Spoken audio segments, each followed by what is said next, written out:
Rami dam હોય, Kadana dam હોય, Ukai dam હોય કે કરજણ ડેમ હોય, આજે આદિવાસી સમાજ અનેક રીતે પોતાના ગામથી વિભાજિત થયો છે, પોતાના સમાજથી વિભાજિત થયો છે, પોતાની સંસ્કૃતિથી વિભાજિત થયો, પોતાની પ્રકૃતિથી વિભાજિત થયો અને અમારા લોકોને આજે પણ નર્મદાનું પાણી નથી મળતું। ત્યારે આ સરકારને હવે અમે કહેવા માંગીએ છીએ, અમારો સમાજ હવે અધિકારોની વાત કરે છે, અમારા અધિકારો તમે અમને આપો, સંવિધાનમાં જે અમને પ્રાવધાન છે અમારી અનામત તમે અમને આપો, અમારી જમીનો તમે પ્રોજેક્ટના નામે છીનવવાની વાત કરો છો।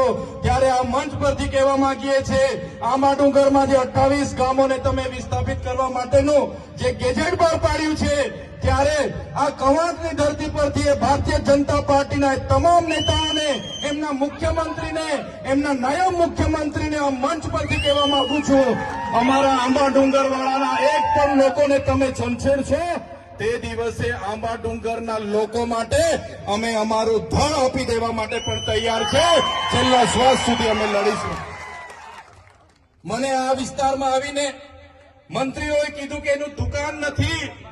મંત્રીને ખબર હોવી જોઈએ, તમારા પ્રદેશના નેતાઓ, તમારા દિલ્હીના નેતાઓ મારા માટે મંત્રી પદ માટે લાલ પીછામ બચાવીને ઉભા હતા, લાલ જાજમ પાથરીને ઉભા હતા।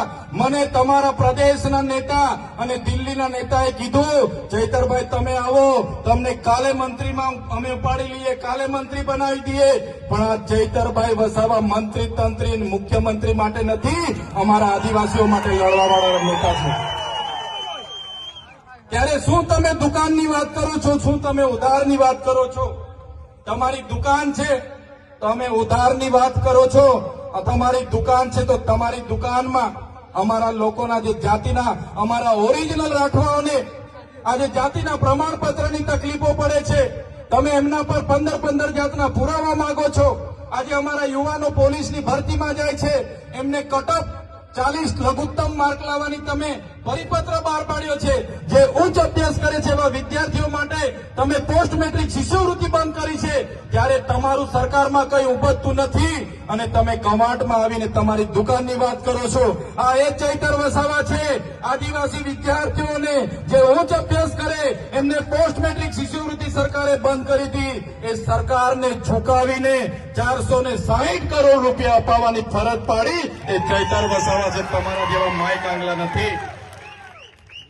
આ ભીડ એ તમારા જેવા, અમારી પાસે 7 કરોડનો મંડપ નથી, અમારી પાસે 2 કરોડનો ડોમ નથી, અમારી પાસે 5 કરોડનું સ્ટેજ નથી, અમારી પાસે ભીડ લાવવા માટે 7 કરોડ 71 લાખ રૂપિયા ટ્રાયબલના નથી, અમારી પાસે ડેકોરેશનના 16 કરોડ આદિજાતિ બજેટના નથી, અમારી પાસે મોબાઈલ ટોયલેટ માટે 2 કરોડ ને 40 લાખ રૂપિયા નથી, અમારા લોકોને નાસ્તા સમોસા ખવડાવવા માટે અમારી પાસે 2 કરોડ નથી, અમારા લોકોને ચા પીવડાવવા માટે 2 કરોડ નથી। અમારા લોકો આ સ્વયંભૂ અહીંયા આવેલા છે, આ લોકો કોઈ દારૂ ચિકન માટે આવ્યા નથી, આ લોકો કોઈ પૈસા પાઇટા માટે આવ્યા નથી, આ લોકો સ્વયંભૂ આવેલા છે અને એ લોકોની આત્મા આજે જાગી ગયેલી છે। ત્યારે તમે બધાને પણ વિનંતી કરું છું, તમારી આત્મા આજે જાગી છે, બીજા 10 જણની પણ આત્મા જગાડો અને આવનારા દિવસોમાં છોટાઉદેપુરમાંથી ભારતીય જનતા પાર્ટી હોય કે કોંગ્રેસ હોય, એમના સુપડા સાફ તમે કરી દો।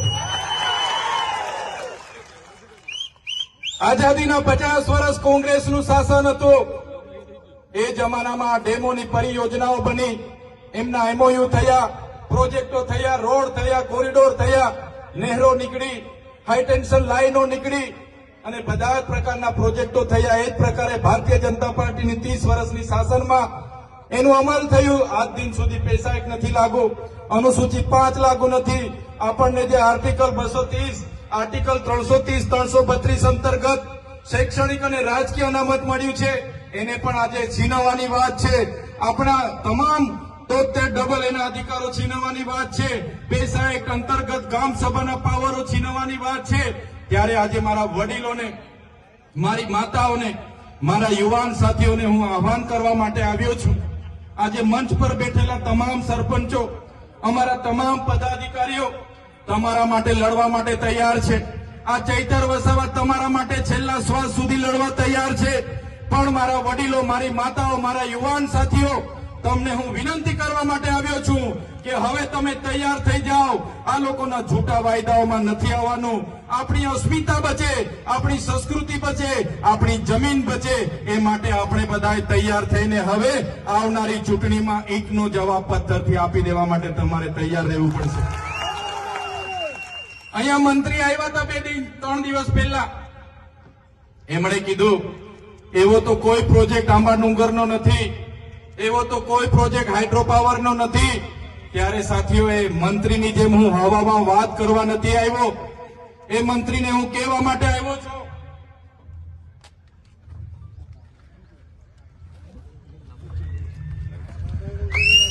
આ એ જ કાગળ છે, એમની ભારતીય જનતા પાર્ટીનો ગેજેટ છે, જેમણે નોટિફિકેશનની તારીખ 25 સપ્ટેમ્બર 2020 ના રોજ આંબા ડુંગરની આજુબાજુના 28 ગામોને સંપાદિત કરવા માટેનું ગેજેટ બહાર પાડ્યો છે. મેં મંત્રીની જેમ હવામાં વાત નથી કરતો.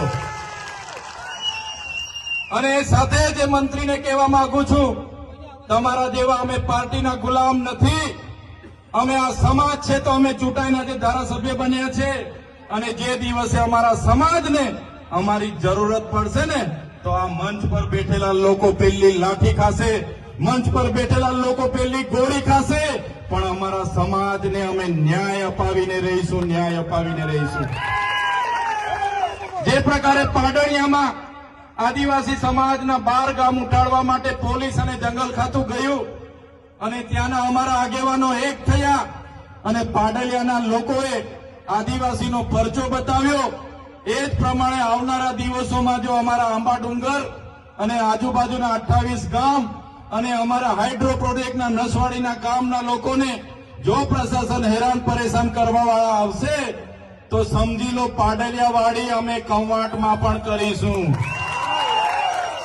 પાડલિયાવાડી કવાંટમાં પણ થશે. જે જંગલ ખાતાને પોલીસના માથા તૂટ્યા હતા, એ જ પ્રકારે આવનારા દિવસોમાં અમારા એક પણ આદિવાસી ખેડૂતને અહીંયા ખોટી રીતે હેરાન કર્યો છે, તો તમારા પણ અમે અહીંયા ભૂક્કા બોલાવી દઈશું. સાથીઓ, આ લોકોને ટેવ પડી ગયેલી છે સત્તામાં બેસીને પોલીસનો ઉપયોગ કરવાનો, જંગલ ખાતાનો ઉપયોગ કરવાનો. પણ આ મંચ પરથી કહેવા માંગુ છું, આજે જેટલા પણ આ કાર્યક્રમમાં પોલીસ વ્યવસ્થા માટે, કાયદો વ્યવસ્થા માટે ઉભા છે, પોલીસ માટે એકવાર જોરદાર તાળીઓ પાડી લો. જે પોલીસ અધિકારીઓ સંવિધાન પ્રમાણે સુરક્ષા, શાંતિ અને સલામતીનું કામ કરે છે, સેવાનું કામ કરે છે, એવા ઈમાનદાર, પ્રામાણિક અને નિષ્ઠાવાન પોલીસ અધિકારીઓને ચૈતર વસાવાના કળ ખાતે સલામ કરું છું મેં. પણ એ પોલીસ અધિકારીઓને પણ કહેવા માંગુ છું, જે ભ્રષ્ટાચારી છે, જે સાંસદ, ધારાસભ્ય, એમના મંત્રી તંત્ર, એમના ભાજપના નેતાઓના ઇશારે અમારા લોકોને હેરાન પરેશાન કરવાનું કામ કરે છે, એસી ચેમ્બરમાં બેઠેલા એસપીના ઇશારે, આઈજીના ઇશારે અહીંયા ખોટી રીતે દંડો ઉઘરાવે છે, રેડ પાડે છે, એ પોલીસ અધિકારીઓને પણ કહેવા માંગુ છું, અમારા લોકોને હેરાન પરેશાન કરવાનું છોડી દેજો, બંધ કરી દેજો. ખોટા કેસ કરવાનું બંધ કરી દેજો, નહીં તો જે દિવસે અમે રોડ પર ઉતરીશું ને, તે દિવસે તમારા બધા જ પોલીસ અધિકારીઓ જે એસી ચેમ્બરમાં બેસીને આદેશો કરે છે, એમના પણ અમે હિસાબ કિતાબ કરી દઈશું. સાથે જંગલ ખાતું, આ આદિ અનાદિકાળથી અમારો સમાજ આ જંગલમાં વસનારો છે. આદિવાસી એટલે આદિ અનાદિકાળથી વસનારો આદિવાસી, અને આદિવાસીએ આ જંગલો સાચવ્યા છે. આદિવાસીને દાંતણની જરૂર હોય તો દાંતણ ભાંગી લાવે, દાંડીની જરૂર હોય તો દાંડી તોડી લાવે, આદિવાસીને ફળની જરૂર હોય, પાંદડાની જરૂર હોય, ઘર માટેની લાકડાની જરૂર હોય, બળતણની જરૂર હોય, એટલું જ લાકડું લાવે, અને આખું જંગલ અમારા આદિવાસી લોકોએ સાચવેલું છે. આ બહારથી આવેલા જંગલ ખાતાના લોકોને કહેવા માંગુ છું, તમારું જંગલ ખાતું 1927માં બન્યું છે. અમારો આદિવાસી આદિ અનાદિકાળથી હજારો વર્ષથી અહીંયા રહે છે. તમારું જંગલ ખાતું 1927માં બન્યું છે. અમારા લોકોને જંગલ બચાવવાના નામે ખોટી રીતના હેરાન કરશો, પરેશાન કરશો, તો તે દિવસે અમે હકના નથી રહેવાના, અને તે દિવસે જો અમે રોડ પર ઉતરીશું તો તમારા જંગલ ખાતા પણ અહીંયા નજરે નથી પડવાના.